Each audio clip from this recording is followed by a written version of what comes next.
Barrel smoked chicken, barrel रुमाली रोटी, grandpa ग्रानी।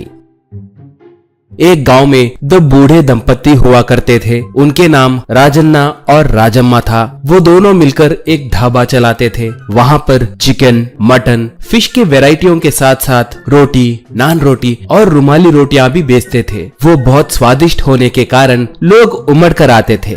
सालों पहले उनका बेटा और बहू एक दुर्घटना में चल बसे थे। उनका एक पोता ही उनके लिए सब कुछ था। उसका नाम मनीष था। वो शहर में इंजीनियरिंग की पढ़ाई कर रहा था। वो बहुत होशियार था। क्लास में हरदम वही फर्स्ट आता था। राजन्ना आए दिन उसे फोन करके उसका हाल चाल पूछता रहता था। उस गांव के एमएलए का नाम भूषण था। वो बहुत बड़ा भ्रष्ट नेता था। गांव के भलाई के लिए मंजूर हुए पैसों को वो हड़प लेता था। चुनाव के वक्त पैसे और दारू लोगों में बांटकर चुनाव में जीतता था।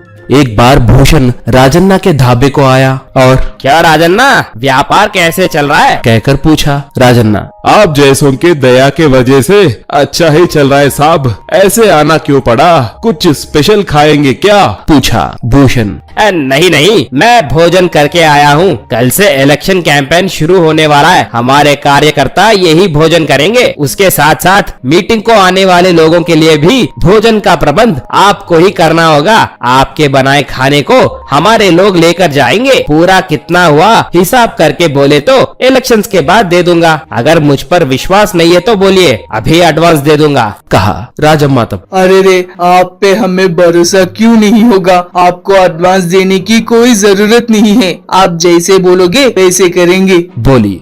और तब से भूषण के आदमी ढाबे को आकर खाने लगे। राजन्ना कितने लोग आकर खाए हैं कहकर हिसाब लिखने लगा। उसके साथ साथ राजन्ना के बनाए खाने को भूषण वाले ऑटो ट्रॉलियों में भी ले जाने लगे।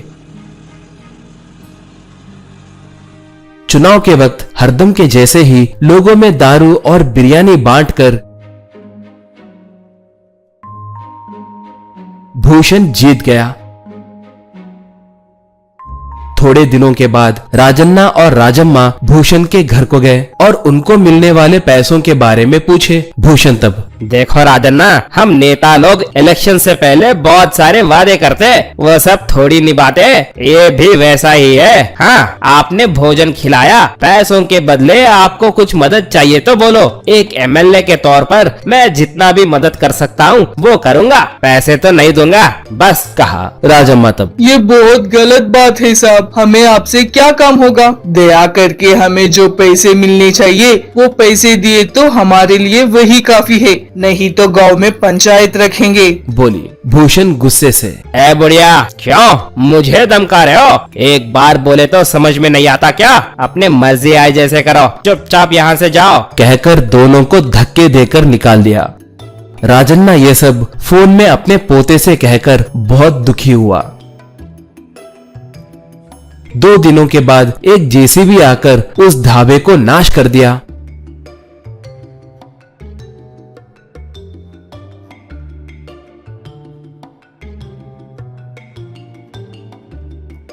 एक पंचायत ऑफिसर ने उनसे, राजन्ना जी, यहाँ पर आपको ढाबा रखने का परमिशन नहीं है कहकर एमएलए जी ने कलेक्टर जी से शिकायत की, इसलिए इसे गिराना पड़ा, कहा। अब दोनों बहुत दुखी हुए।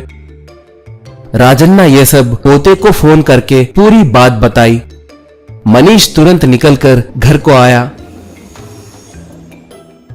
मनीष तब, दादा दादी, ये सब उस भूषण का किया धरा है। हमारे व्यापार को बंद करने का षड्यंत्र है। आपको दुखी होने की कोई जरूरत नहीं है। हम फिर से ढाबे का व्यापार शुरू करेंगे, कहा। राजम्मा तब, वो कैसे बेटा? हमारे पास जगह नहीं है, सामान भी नहीं है, बोली। मनीष तब, उसके लिए मेरे पास एक प्लान है दादी। मैं बैरल ड्रम से एक चूल्हा बनाऊंगा। आप उस ड्रम पे चिकन और रुमाली रोटी बनाकर बेचिए, वो भी हमारे घर के सामने ही बेचेंगे, कहा।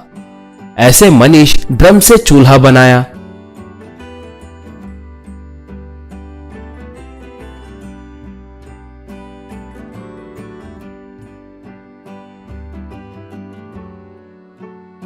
दिखने में बहुत अलग रहने के कारण लोग उसे देखने के लिए आने लगे। वो लोग ड्रम स्टोव की मदद से चिकन और रुमाली रोटी बनाकर ग्राहकों को देने लगे। वो स्वाद लोगों को बहुत पसंद आया। ऐसे उनका व्यापार धीरे धीरे बढ़ने लगा।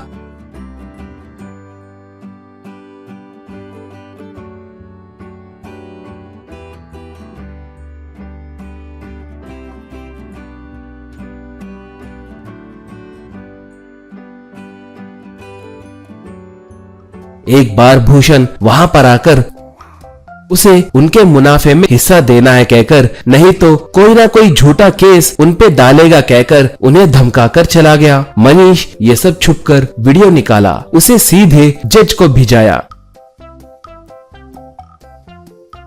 बस भूषण पे कार्यवाही शुरू हुई। उसे जेल की सजा मिली। ऐसे भूषण जेल में डाला गया।